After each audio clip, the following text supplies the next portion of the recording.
Hey, welcome back everybody to today's video. We're going to show you how we take the engine out of the car. We're going to go through step by step how we pull the engine, the tools you need, the process, not necessarily the order it needs to go in, but how we do it. And stay tuned, we're going to see it all next. Hi, I'm Billy Dietrich, sprint car mechanic and driver. I've been around racing my whole life and it's pretty much all I know. We created this channel to share the good and the bad and everything in between. Our crew may not be the most experienced or professional, but we get it done and we have a good time doing it. We'll show you what it's really like racing weekly at some of the best tracks in central Pennsylvania. I'm also going to share some sprint car tutorials, mechanics, and parts, and whatever else I feel like.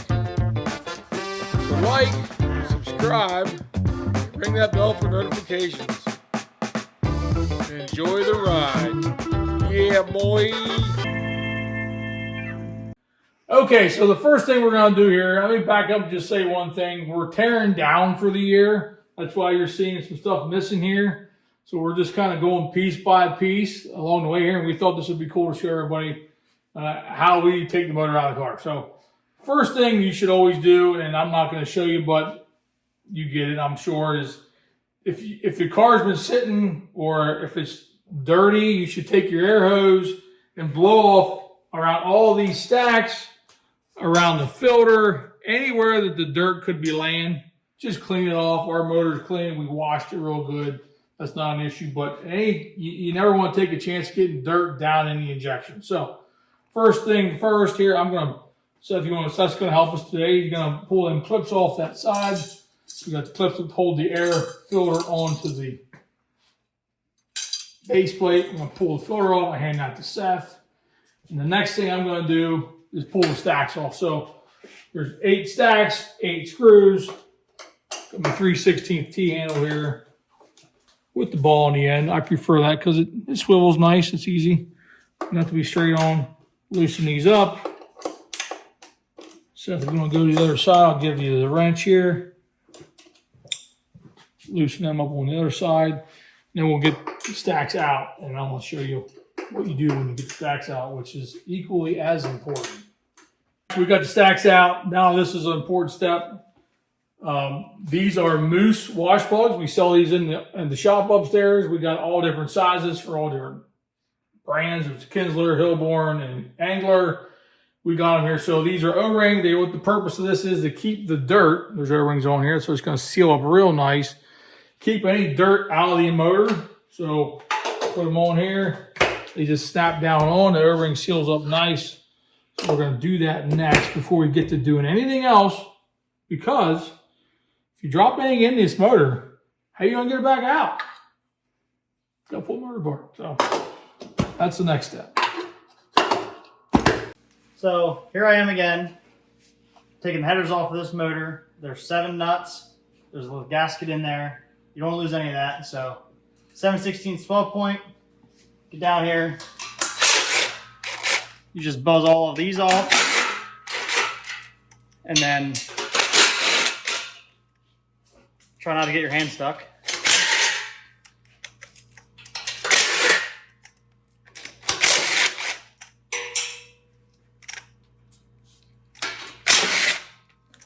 Over the off season, we normally put paper towels in there, and we put our covers on as well. So Wild Bill is going to come in and probably show you that part of it. All right, so you may be asking why. I'm going to tell you why. Mainly one reason for the paper towels, because we are going to put covers on there, but any moisture, you don't want any moisture in the engine at all. So put these paper towels in there, stuff them in the exhaust port. That way, if there's any moisture that happens to get in around the cover plates, it gets caught by these paper towels. It doesn't go into the cylinder wall, create rust.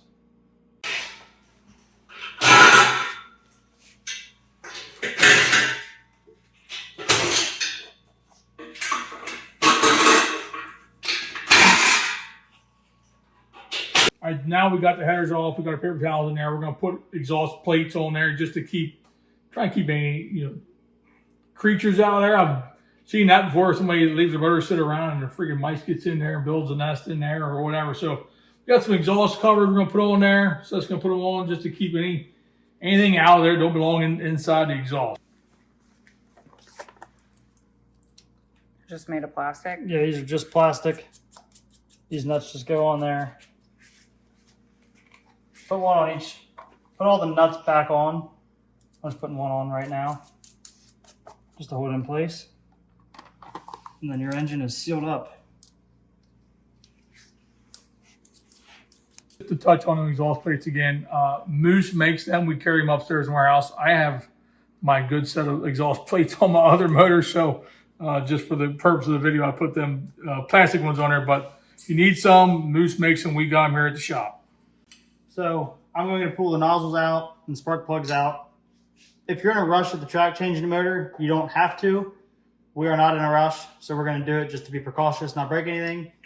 This is an index that we put everything in, nozzles and spark plugs.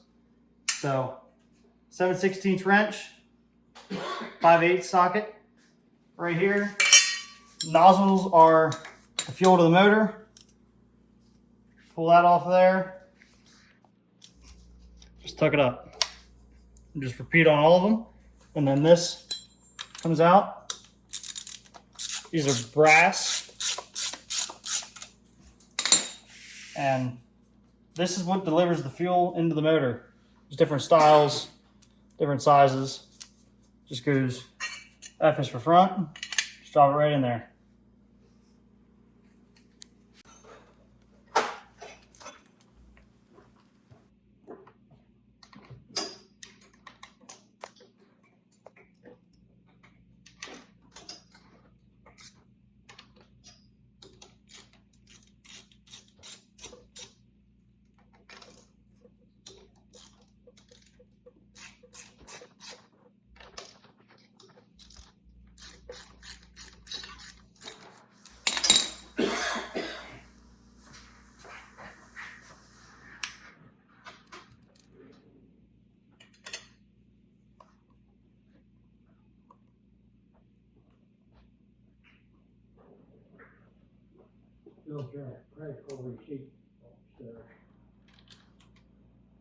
It's okay, because I'm going to put music over this.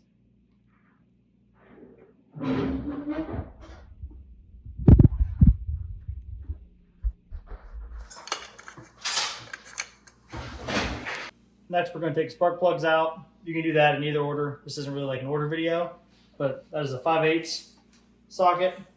If you can tell or not, there is a piece down in there that's rubber. It's a spark plug socket.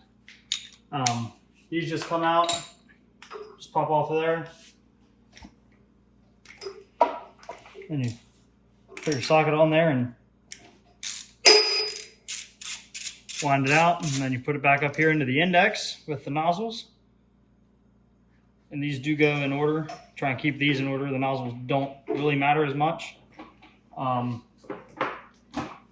it up here in the index, in line with the other stuff, and then same thing on the other side. So these are pretty easy to do, as long as you don't slip off and hit the frame or bust your knuckles or break a spark plug. So You don't want to drop anything. Next thing I'm going to do is pull the MSD out. Here again, if you were in a hurry at the track, you wouldn't have to pull this all the way out. But since we're not in a hurry, we're just going to unplug it. Three connections. Got number one right here connects the generator, which is this part to the MSD box. You got your coil wire right here, which provides the spark from the generator, from the box to the generator, and then our ground wire. So there's our three connections. Two Zeus buttons, one bottom, one top. Take them out.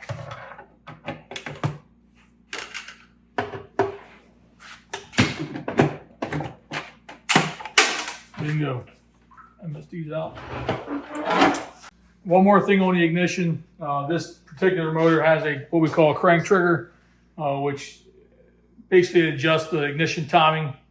So it's fastened right here. There are some connectors down here. So technically you could unplug it, but it's just as easy to take the Zeus button out. I got a Zeus button in there, so we'll take that out. Just lay it on the valve cover and it's out of the road. And nothing gets broke that way. All right, next thing I'm going to do is unhook the oil pressure line to the oil pressure gauge. Number 4 line, 9/16 wrench. I'll hold this fitting with a 1/2 inch wrench just so it don't move. Break it loose.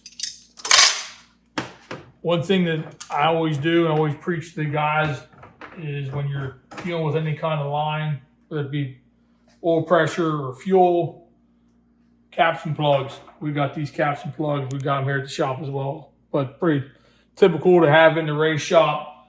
Cap and plug everything. That way no dirt gets in there, nothing like that. Because if it does, you might have a problem. We don't want any problem. So oil pressure line is unhooked. And we'll move on to the fuel lines next. All right, so really tight quarters down in here. I always hold the fitting on top of the barrel valve just because this is all aluminum. So the last thing you want to do is snap anything off. My 11/16 on there. Break it loose. Flip the wrench over, hit it again. At that point in time, I'm going to reach down in here with my hand, back it off like so. And I am going to put a cap and a plug in there. I got my number 6 cap and plug, so I'm just going to reach down in there, pull this line up out of the road, put the plug in here like so. Like I said earlier, we're in tear down mode, so I already blew all this, the fuel out of all this prior to us doing this. Put my cap on top of the barrel valve, and then got one more fuel line to unhook. All right, the last fuel line is the secondary line. Because the secondary bypass comes off the bottom of the barrel valve, comes back through the dash right over here to a number 6 bulkhead. So I got my wrench here. I actually have an additional wrench. I'm going to hold the other side of the fitting with inside the cup. Break it loose just like so. Basically repeat the same process. Lines off, cap and plug, and all the fuel lines are done. We're ready to move on to something else. So another step to taking this out is you gotta get the throttle linkage off, which we just take these 2 bolts off right here. Use your Allen, reach in there and break it loose. Slides right off of there. Then whenever you're good to pull the motor out, that will just stay right back, stay up out of the way. So then that is another little step that you gotta undo. Next step we're going to do, we're going to get the coolant out of the engine. I got my drain pan here. Just going to unhook this bottom radiator hose, drop all the coolant out, and then we'll unhook the rest of the hoses. And this is always a hit and miss job here because even though I got my drain pan down here, it doesn't mean we're going to catch it all.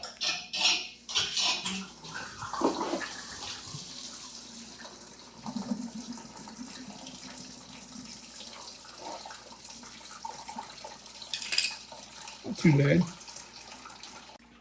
So this is the engine sling that we hook up to the motor before we get the hoist out and we crane it up. So there's 1 hole on each one of these that you put on with the header nuts, which I already took off. So then you lay this across the motor, right across the center, and then that hooks up right onto that stud. Put your nut on, just finger tight. And then do the same thing on the other side. Pick it up as close to the center as you can. It's ready to come out. What I'm going to do is unhook the radiator lines. I got 3 lines on this motor. Technically 4, but these are going 2 into 1. So I'll unhook this here. These are just return lines from the engine. Over here are these number 10 lines. And then, Seth, if you want to a while, you can pull the Zeus buttons out the other side. Seth's going to remove the Zeus buttons out of the radiator.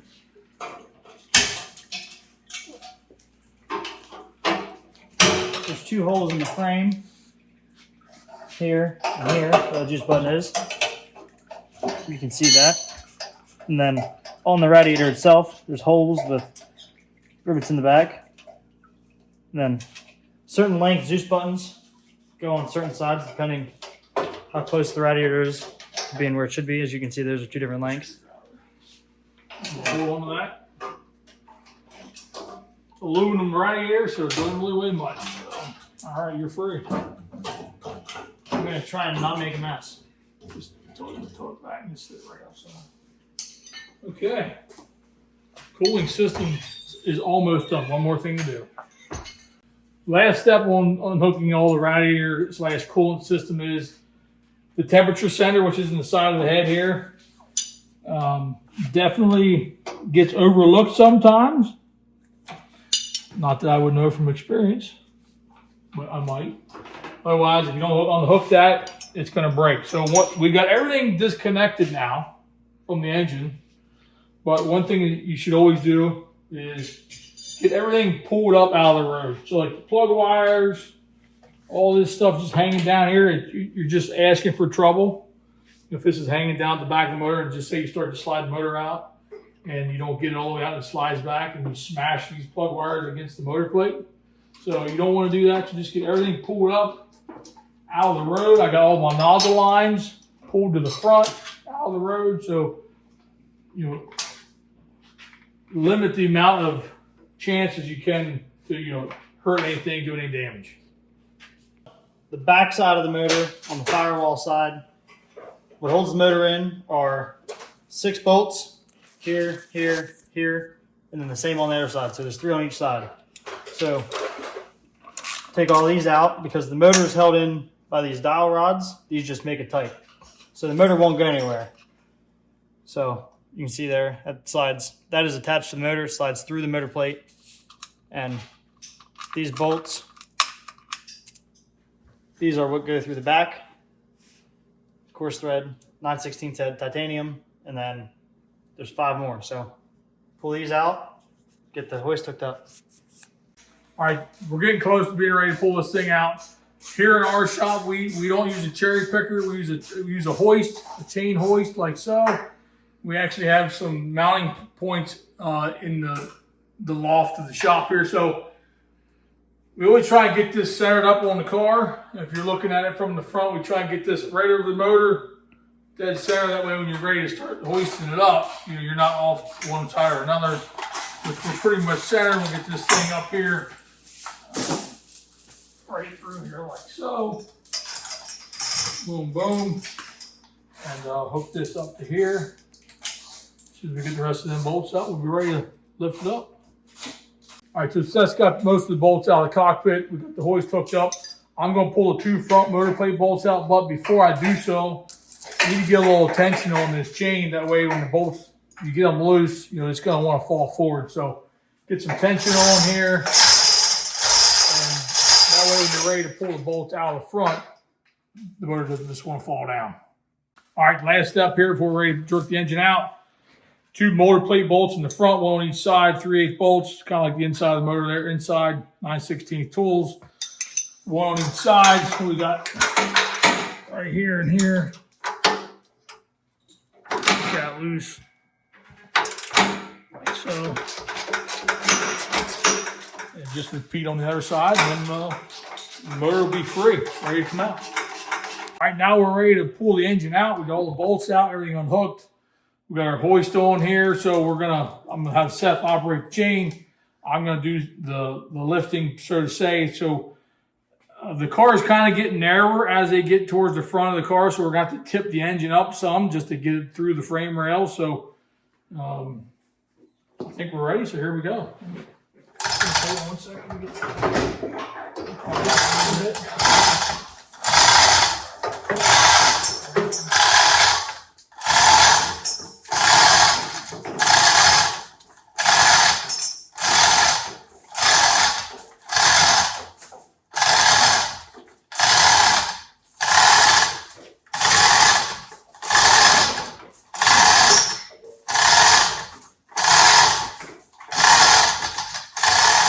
Okay, we're good there.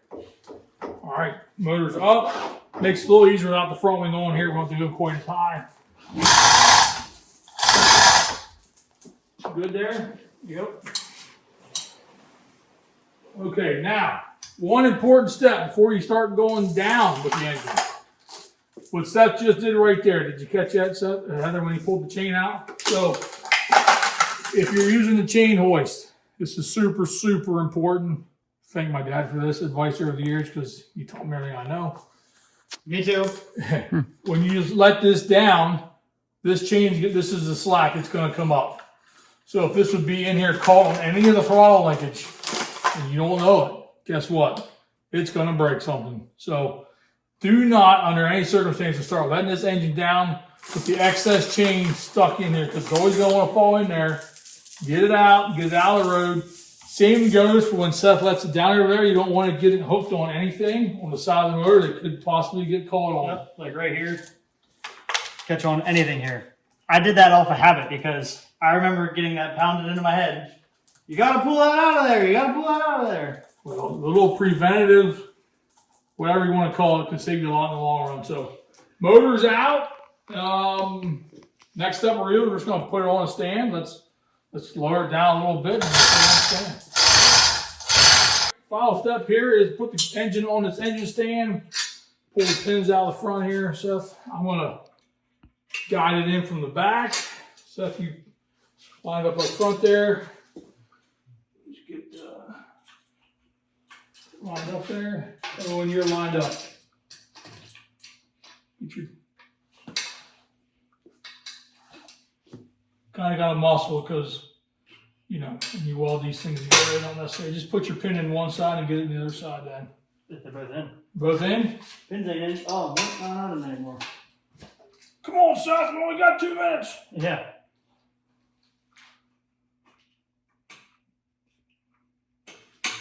Okay, we got one side in.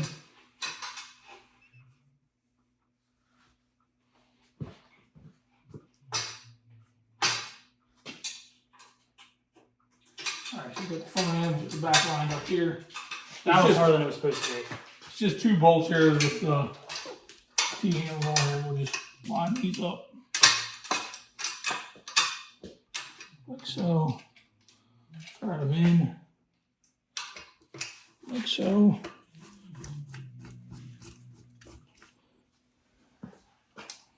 And that'll do it. That's what's going to hold it on here.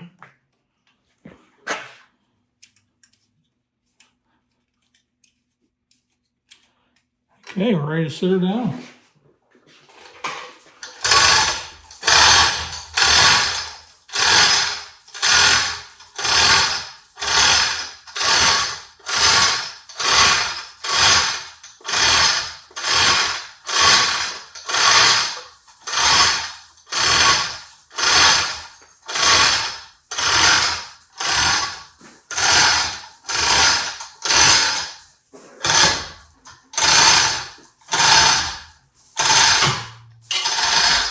Perfect.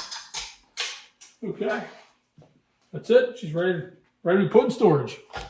Okay, so that's a wrap on the engine pulling video. Hopefully you enjoyed it. Something different. I know it was kind of, mechanical there, step by step. No, something different. So let me know what you think. Comment below if you've done this before. If you haven't done it before, let me know what you think. If we did anything wrong, by all means, tell us. So thanks for watching. Like, comment, subscribe. We'll see you next time.